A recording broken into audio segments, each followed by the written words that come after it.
Not all homeowner associations are created equal. Some are well run and great, while others, well, this is what you need to know.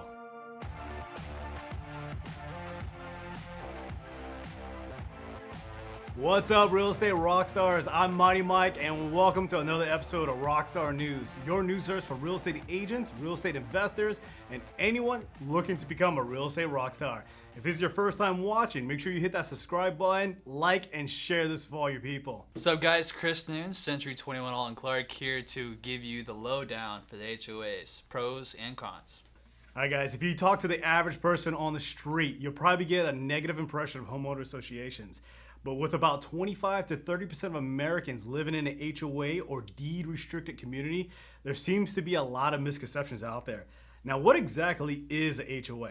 Well, HOAs are generally tasked with coordinating the upkeep of common property of a building, planned, or gated community. They do this by charging fees and dues and possible assessments to perform necessary repairs. Of course, not all HOAs are created equal. Some are well run, well funded, while others may be a blight on human civilization. I think a lot of people can agree with that. Despite this, there are some benefits of living in an HOA community. They maintain amenities such as pools, tennis courts, playgrounds, fitness centers. Do you hate mowing your grass? Well, the major benefit of HOA is that they take care of the common grounds so that you don't have to. That includes landscaping, roads, and other common areas. Now, local governments love them as well because HOAs take pressure off of local governments' budgets, which in a lot of metro areas are already spread thin. But that also means HOAs tend to get a little overpowered into themselves. Also, if you're unhappy with your local HOA board, you could always elect new members or even run for the board yourself and help set the agenda for your neighborhood. This is far more effective than trying to get the city council to do so. Now, some of the cons of HOAs are, well, they cost money. It can be expensive. HOA dues, which can charge monthly or yearly, can increase the cost of living in a neighborhood. Some dues can get up to hundreds of dollars a month, and that's in the average community. Part of the dues go to paying monthly expenses, while the remaining funds go into a reserve pool for bigger repairs and replacements down the road.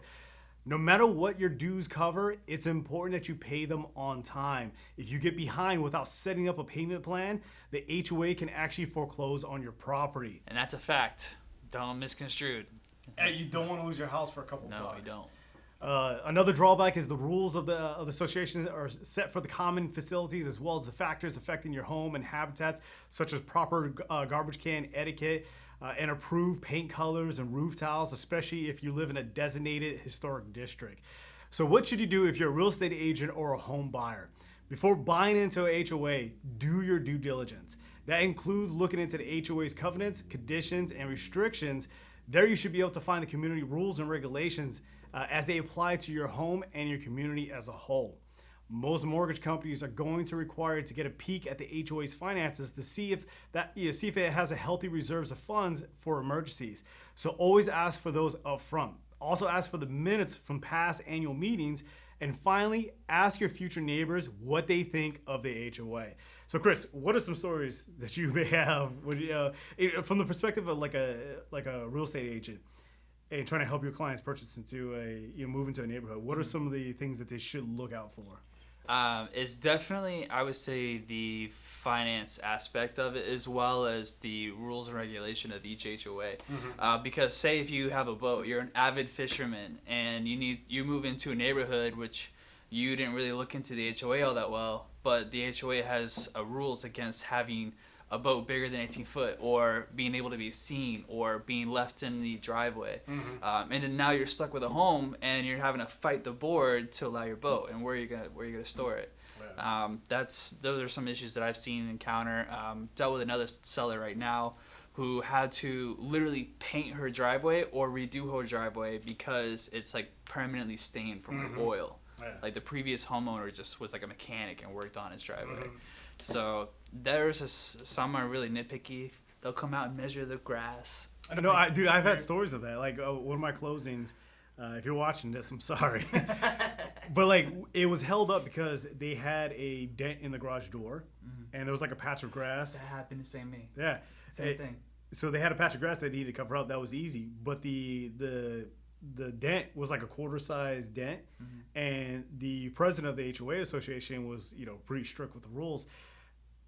And they bought the house like that. It wasn't like they had these rules always applied. So they literally had to replace like an entire panel of the garage door, which they don't make this particular door anymore. So it costs a bunch of money and stuff like this. But in order to get the deal to go forward, now people don't realize that HOA can determine whether or not you're going to buy the house or not. And what they provide is an estoppel letter. And estoppel letter is that financial aspect of it. It's just showing how what the financial history or health of the organization is. And they have to release that in order to in order for your mortgage person to close on the house. Now, if you're paying cash, you could just go in there and do what you want.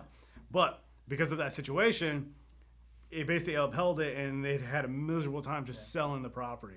It also really kind of comes down to like who's managing the HOA. Is it a management company, like a large one, say like condo, or is it a neighborhood where it's full of the actual community members or the board members?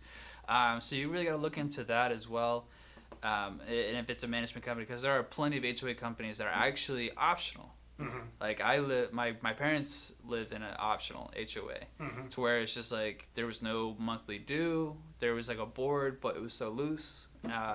But there's also really strict HOAs, so it just really depends. You really got to do your due diligence as a realtor, as an investor, as a home buyer, and a seller. Because if you're a seller, you are legally obligated to provide those documents. You have to provide those documents. I think one of the things that gotta throw people away is that if you're gonna live in a HOA neighborhood, you want to be part of the HOA association. The biggest complaint that I get is that our fees just continuously go up, and they go up is because you remember that what was that one Wade that one community. We went to the HOA meeting and literally Wadeview, yeah. So but that was a neighborhood association, but it's kind of the same thing. Like, a neighborhood that had like 900 people living in it, only 6 people showed up. And so when they vote on things, it's just that 6 people saying, "Hey, we're gonna do this." So your fees are going up is because you're not participating in it. If you're not sitting there voicing your opinions on things, you're sitting there just kind of like living in your house, getting notes from the HOA, and like, you just want to complain. You have to be a proactive member of the community if you're gonna be part of HOA. Treat it like a local government, like the most local government that you could possibly imagine, and you have to participate in it. You have to elect. You have to sit there and you act like a legislator in that association. It's pretty cool if you love to be part of something like that. But if you don't want to be a part of that, you're probably best off as a buyer or an investor not dealing with an HOA. Yeah, there's plenty of neighborhoods out there that you don't have to get involved in. Because HOAs can easily disrupt the sale of a home. It's insane. Very easily. All right, so what do you guys think? Do you like HOAs, or would you prefer to stay away from them? Go ahead and leave your comments down below, and make sure you join us on all our social media platforms to stay up to date in the latest in Rockstar news. If you thought about becoming a real estate agent and you live in the Central Florida area, if so, go ahead and shoot us a message directly. We're going to be having a career night soon. And if you'd like Chris or I to be your real estate coaches, your Rockstar real estate coaches, we can get you set up in your career, or you can get your career off the ground and into the stratosphere. Also, don't forget that we have a home buyer seminar this Saturday. Link is in the description down below. Join us so you can become a real estate rock star.